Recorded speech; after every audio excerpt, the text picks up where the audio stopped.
ಚಾನಲ್ಗೆ ಸಬ್ಸ್ಕ್ರೈಬ್ ಮಾಡ್ಕೊಳ್ಳಿ. ಭಾಗ್ಯಲಕ್ಷ್ಮಿ ಶುಕ್ರವಾರದ ಸಂಚಿಕೆಯಲ್ಲಿ ಏನಾಗ್ತದೆ ಅಂತ ಈ ವಿಡಿಯೋದಲ್ಲಿ ನೋಡೋಣ. ಭಾಗ್ಯ ಕನ್ನಿಕಾನ ನೋಡಿದ ತಕ್ಷಣನೇ ಕನ್ನಿಕಾ ಇವಳು ಯಾಕೆ ಇಲ್ಲಿಗೆ ಬಂದಿದ್ದಾಳೆ, ಹಾಗಾದ್ರೆ ಇವಳೇನ ಈ ಹೋಟೆಲ್ ಓನರು ಅಂತ ಶಾಕ್ ಆಗಿ, ಸರ್ ಇವರು ಅಂತ ಭಾಗ್ಯ ಮ್ಯಾನೇಜರ್ ಹತ್ರ ಹೇಳ್ತಾರೆ. ಇವರೇ ಈ ಹೋಟೆಲ್ ಓನರು ಕನ್ನಿಕಾ ಮೇಡಮ್ ಅಂತ ಹೇಳಿದ ತಕ್ಷಣ ಭಾಗ್ಯ ಹಿಂಗೆ ಶಾಕ್ ಆಗುತ್ತೆ. ಪದೇ ಪದೇ ಇವಳು ಯಾಕೆ ನನ್ನ ಮುಂದೆನೆ ಬರ್ತಿದ್ದಾಳೆ. ಆಗ ಶಾಲೆಯಲ್ಲಿ ಈಗ ನೋಡಿದ್ರೆ ಈ ಕೆಲಸದಲ್ಲಿ ಹೋತಿಯ ಪಿಶಾಚಿ ಅಂದ್ರೆ ಮತ್ತೆ ಬಂದೆ ಗವಾಕ್ಷಿ ಅನ್ನಂಗಾಯ್ತು. ಮತ್ತೆ ಇವಳು ನನ್ನ ಜೀವನದಲ್ಲಿ ಬಂದಿದ್ದಾಳೆ ಅಂದ್ರೆ ಇನ್ನೇನಾಗುತ್ತೋ ಏನೋ. ಓದ್ಸಲಿನೂ ಇದೇ ತರ ನ್ಯೂಸ್ ಆಗಿತ್ತು, ಈಗಲೂ ಇದೇ ತರನೇ ಅಂತ ಟೆನ್ಷನ್ ಮಾಡ್ಕೊಂಡು ಭಾಗ್ಯ ನೋಡ್ತಿರ್ತಾಳೆ. ಆಗ ಕನ್ನಿಕಾ ಬಂದು ನಿಂತ್ಕೊಂಡು ನಗ್ತಿರ್ತಾಳೆ.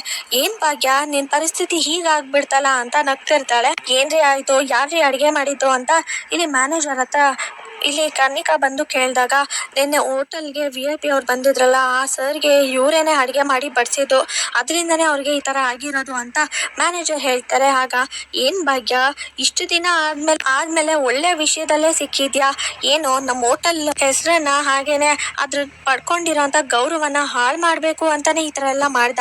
ಮೊದಲು ನಮ್ಮ ಸ್ಕೂಲ್ ಗೌರವನ ಹಾಳು ಮಾಡಾಯಿತು, ಅದಾದ್ಮೇಲೆ ಈಗ ನಮ್ಮ ಹೋಟೆಲ್ಗೆ ಬಂದಿದ್ಯಾ ಇದನ್ನ ಹಾಳು ಮಾಡೋಕ್ಕೆ ಅಂತ ಕೋಪ ಮಾಡಿಕೊಂಡು ಇಷ್ಟು ವರ್ಷದಲ್ಲಿ ನಡೆಸಿದ್ದೀನಿ ಹೋಟೆಲ್ನ, ಆದರೆ ಯಾವತ್ತೂ ಕೂಡ ಈ ಥರ ಆಗಿರಲಿಲ್ಲ. ಆದರೆ ನೀನು ಬಂದಮೇಲೆ ಈ ಥರ ಆಗಿದೆ ಅಂದಮೇಲೆ ಅಷ್ಟು ದೊಡ್ಡ ವ್ಯಕ್ತಿ ಜೀವದ ಜೊತೆ ಆಟ ಆಡಿದ್ಯಾ, ಸುಮ್ಮನೆ ಬಿಡ್ಬೇಕಾ ನಿನ್ನ ಅಂತ ಕೋಪ ಮಾಡ್ಕೊಂಡು ಕನ್ನಿಕಾ ಹೇಳ್ತಾಳೆ ಭಾಗ್ಯ. ಆಗ ಟೆನ್ಷನ್ ಮಾಡ್ಕೊಂಡು ಕನ್ನಿಕಾ ಅವರೇ ನಾನು ಏನು ಮಾಡಿಲ್ಲ ಅಂತ ಹೇಳ್ತಾಳೆ.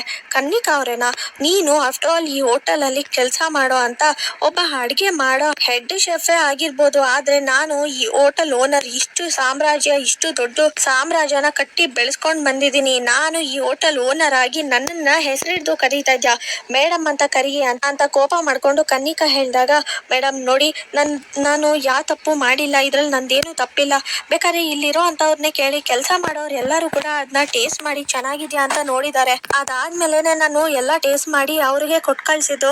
ಆದ್ರೆ ಇದ್ದಕ್ಕಿದ್ದಾಗೆ ಅಲ್ಲಿ ಹೋಗಿದ ತಕ್ಷಣ ಹೀಗೇಗಾಯ್ತು ಅಂತ ನಿಜವಾಗ್ಲೂ ನನಗೆ ಗೊತ್ತಿಲ್ಲ.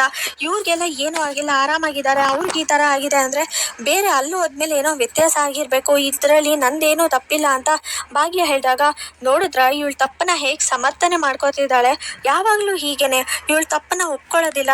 ಇಂಥವ್ರು ನಮ್ಮ ಕೆಲಸದಲ್ಲಿ ಇರಬಾರ್ದು, ಹಾಗೆ ಇವ್ರನ್ನ ಸರಿಯಾಗಿ ಅರೆಸ್ಟ್ ಮಾಡಿಸ್ಬೇಕು ಅಂತ ಈಗಲೇ ಪೊಲೀಸ್ ಅವ್ರಿಗೆ ಫೋನ್ ಮಾಡಿದ್ದೀನಿ ಅಂತ ಇಲ್ಲಿ ಮಾತಾಡಿದ ತಕ್ಷಣನೇ ಭಾಗ್ಯ ಹಿಂಗೆ ಶಾಕ್ ಆಗುತ್ತೆ. ಟಿವಿಲೆಲ್ಲ ಬರ್ತಿರೋದನ್ನ ನೋಡಿ ಕುಸುಮ ಮನೆಯವರು ಹಾಗೆ ಶ್ರೇಷ್ಠ ತಾಂಡವ್ ಎಲ್ಲರೂ ಕೂಡ ತುಂಬಾನೇ ಶಾಕ್ ಆಗಿರ್ತಾರೆ.